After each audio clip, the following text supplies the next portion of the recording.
25 లక్షల ఇళ్ల నిర్మాణం చేస్తామని జగన్మోహన్ రెడ్డి మాట ఇచ్చి మడమ తిప్పారని పెద్దాపురం టీడీపీ జనసేన బీజేపీ ఉమ్మడి కూటమి అభ్యర్థి సిట్టింగ్ ఎమ్మెల్యే నిమ్మకాయల చినరాజప్ప తెలిపారు. పెద్దాపురం రూరల్ మండలం దివిలి గ్రామంలో డోర్ టు డోర్ ప్రచార కార్యక్రమం నిర్వహించడం జరిగింది. జన నీరాజనాల మధ్య చైతన్య రథంపై చినరాజప్ప ఎన్నికల ప్రచారం నిర్వహించారు. ఈ సందర్భంగా చినరాజప్ప మాట్లాడుతూ మద్య నిషేధం చేసి ఓట్లు అడుగుతానన్న జగన్ ఆ హామీని ఎందుకు నెరవేర్చలేదో చెప్పాలని ప్రశ్నించారు. కరెంటు ఛార్జీలు తగ్గిస్తామని ఇచ్చిన హామీ అటుంచితే 9 సార్లు ఛార్జీలు పెంచి ప్రజలకు షాక్ కొట్టేలా చేశారని అన్నారు.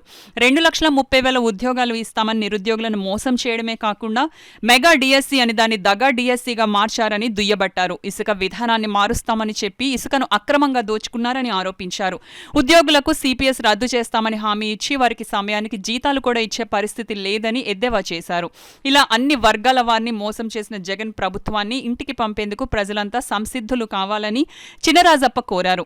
ఈ కార్యక్రమంలో పెద్దాపురం నియోజకవర్గ బీజేపీ నాయకులు విత్తనాల వెంకటరమణ, మండల party president Kottem Venkata Srinivasarao, cluster ఇన్ఛార్జీలు, తెలుగుదేశం పార్టీ నాయకులు, కార్యకర్తలు, జనసేన నాయకులు, కార్యకర్తలు, బీజేపీ నాయకులు, కార్యకర్తలు పాల్గొన్నారు. అన్ని గ్రామాల్లో కూడా బ్రహ్మాండంగా ఈరోజు తెలుగుదేశం, బీజేపీ, జనసేన కలిసి కూటమిగా మనం పనిచేస్తున్నాం. అన్ని గ్రామాలు కూడా బ్రహ్మాండంగా జరుగుతున్నాయి.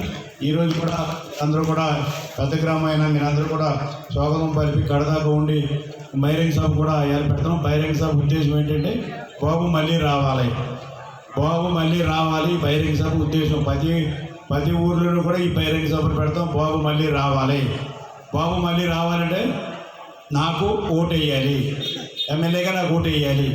అలాగే మన పార్టీ బాగా ముందుకెళ్ళాలంటే జనసేన ముందుకు నడగాలన్నా పార్లమెంట్ అభ్యర్థి గ్లాస్ గుర్తుగా ఓటు వేయాలి, సైకిల్ గుర్తు, గ్లాస్ గుర్తు ఓటు వేయాలి. అది ఎలాగ వేయాలి అన్నది అన్నీ కూడా వివరాలన్నీ కూడా మన నాయకులు, కార్యకర్తలు వచ్చి